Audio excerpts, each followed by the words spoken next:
পড়ার বিষয় পক্ষ থেকে বলছি, তোমরা যারা নেতাজি মুক্ত বিশ্ববিদ্যালয় থার্ড ইয়ারে পড়ছো তাদের জন্য আমরা পড়ার হিস্ট্রি অনার্স নিয়ে তাদের জন্য আমরা পড়ার বিষয় পক্ষ থেকে হিস্ট্রির ডিএসইসি অর্থাৎ ডিসিপ্লিনারি স্পেসিফিকেট যে DSHI 42 history of east Asia 2 সময়কাল হচ্ছে 1668 থেকে 1945 অর্থাৎ মেজি রেস্ট্রেশন থেকে দ্বিতীয় বিশ্বযুদ্ধ পর্যন্ত বা ইয়াল্টা সম্মেলন পর্যন্ত এর যে বিগত বছরের প্রশ্ন ছিল তা সেটা আমরা আলোচনা করছি। তোমরা জানো নেতাজি মুক্ত বিশ্ববিদ্যালয় সেমিস্টার পদ্ধতি চালু হলেও বছরে কিন্তু একটাই পরীক্ষা হয়, অর্থাৎ ফার্স্ট ইয়ারের শেষে প্রথম দ্বিতীয় সেমিস্টার, দ্বিতীয় বছরের শেষে তৃতীয় চতুর্থ এবং থার্ড বছরের শেষে পঞ্চম ষষ্ঠ সেমিস্টার পরীক্ষা হয়।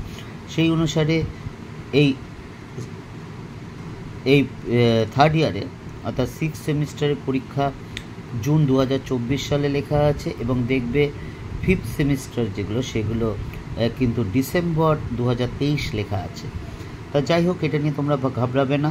তা এই নেতাজি মুক্ত বিশ্ববিদ্যালয়ে যে লেখা পরীক্ষা হয় অর্থাৎ অন্য কলেজে তোমরা যেটা দেখো পরীক্ষা দাও সেটা 50 নম্বরে হয়। তোমরা ইতিমধ্যে দুবার দিয়েছ, কাজে তোমরা জানো 50 নম্বরের মধ্যে 10 নম্বরের দুটো থাকে এবং 6 নম্বরের 5টা কোশ্চেন থাকে, এই টোটাল 50 নম্বরের।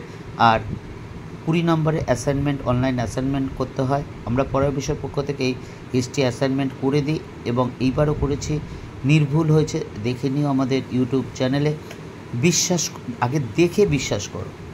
এছাড়া আমরা পরের বিষয় পক্ষ থেকে চ্যানেল থেকে প্রায় 82টি সাবজেক্টের আমরা অ্যাসাইনমেন্ট জমা করেছি। তার কারণ হিসাবে বলতে পারি, তোমাদের আগেও বলেছি আমাদের এই গ্রুপে 14 জন আছে, যার মধ্যে প্রত্যেকেই বিভিন্ন স্কুল কলেজের সাথে যুক্ত। কাজেই তোমাদের যদি দরকার হয় অবশ্যই আমাদের কিন্তু চ্যানেলটি লাইক করে সাবস্ক্রাইব করে বেল আইকন টিপে দেখো। 10 নম্বরে যে 4টে কোশ্চেন আছে, প্রথম প্রশ্নটা দেখো, মেইজি পুনঃস্থাপনকালে জাপানে সামন্ততন্ত্রের অবসান ঘটাতে কী ধরনের ব্যবস্থা গ্রহণ করা হয়?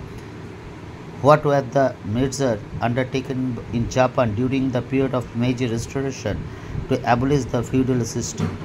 তোমরা দেখে নাও, আমি আর বলছি না। আমরা আগেও বলেছি যে এবার দেখো খ বিভাগ অর্থাৎ গ্রুপ বি অর্থাৎ 6 নম্বরের 10টা কোশ্চেন থাকবে, 5টা কোশ্চেন লিখতে হবে। আমরা আগেও বলেছি দীর্ঘ 23-24 বছর শিক্ষকতার অভিজ্ঞতা দেখেছি বা আগেও দেখেছি আমাদের বেশ কিছু শিক্ষার্থী উচ্চ মাধ্যমিক পাশ করার পর নেতাজি মুক্ত বিশ্ববিদ্যালয়ে ভর্তি হয় বিভিন্ন কারণের জন্য। সবসময় যে তারা ভালো রেজাল্ট করতে পারেনি বা অনার্স পায়নি সেটা নয়, বিভিন্ন কারণে আছে এবং তারা ভর্তি হয়ে বিভিন্ন সমস্যার সম্মুখীন হয়, সেটা আমাদের সাথে শেয়ার করে বা আলোচনা করে।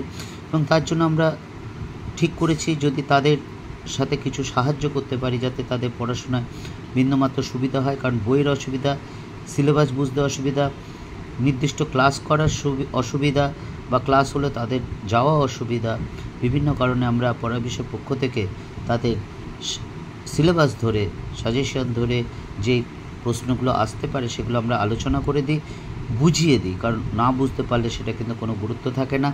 যদি মনে হয় তোমাদের ভালো লাগছে বা উপকার পেতে পারো বা ভালো হতে পারে দেখো। এবং বিগত বছরে আমরা যে সাজেশান দিয়েছি সেই সাজেশানে কী পরিমাণ কমন এসেছে এবং বা অ্যাসাইনমেন্টের উত্তরগুলো দেখো এবং তাতে কত ঠিকঠাক হয়েছে তোমরা দেখে যদি বিশ্বাস হয়, আবার বলছি যদি বিশ্বাস হয়, তাহলে কিন্তু আমাদের চ্যানেলটি লাইক করে সাবস্ক্রাইব করে বেল আইকন টিপে রেখো। কারণ আমাদের এই চ্যানেলটা কিন্তু ভালোবাসার জন্য, আমরা তোমাদের সমর্থন, তোমাদের ভালোবাসা চাই, অন্য কোনো রকম স্বার্থ বা সুবিধা আমাদের নেই। কারণ আমরা প্রত্যেকেই বিভিন্ন স্কুল কলেজের সাথে যুক্ত আছি। তোমাদের সুবিধা করা বা সাহায্য করাই আমাদের একমাত্র ব্রত এবং আমরা এই সম্পূর্ণ চ্যানেলের মাধ্যমেই দেবো, কোনো কিছু অন্যরকম কোনো মাধ্যমে নয়। যা দেবো আমরা কিন্তু এই ইউটিউবে সবাই তোমরা দেখতে পারবে, এর জন্য আলাদা কোনো কিছু নেই। কাজেই যদি ভালো লাগে বা যদি মনে হয় তোমাদের ভালো লাগছে বা উপকার পেতে পারো বা সুবিধা হবে, তাহলে আমাদের চ্যানেলটি লাইক করে সাবস্ক্রাইব করে বেল আইকন টিপে রেখো। এছাড়া যদি কোনো সাজেশান থাকে সেটাও আমাদের দিও। আরেকটা কথা, তোমাদের থার্ড ইয়ার কমপ্লিট হতে চলেছে, এরপর কি করলে কি হতে পারে, কারণ আমাদের যে 14 জন আছি আমরা, তাদের মধ্যে 2 জন কেরিয়ার কাউন্সিলর আছেন এবং আগেও বলেছি যিনি সবচেয়ে অভিজ্ঞতা সম্পন্ন। তিনি প্রায় 37-38 বছরের অভিজ্ঞতা সম্পন্ন। কাজেই তোমাদের যদি কিছু জানার ইচ্ছা হয় আমাদের বলো, আমরা কিন্তু সাধ্যমতো চেষ্টা করব। এবং এইটুকু বলতে পারি, আমরা কিন্তু দিশাটা ঠিক দেখাবো। যদি ভালো লাগে অবশ্যই জানিও, সাবস্ক্রাইব করে পাশে থেকো, তাহলে আমরা উৎসাহ পাবো। পড়া বিষয় পক্ষ থেকে এতটুকুই। অগ্রিম শুভেচ্ছা রইল তোমাদের সকলের জন্য।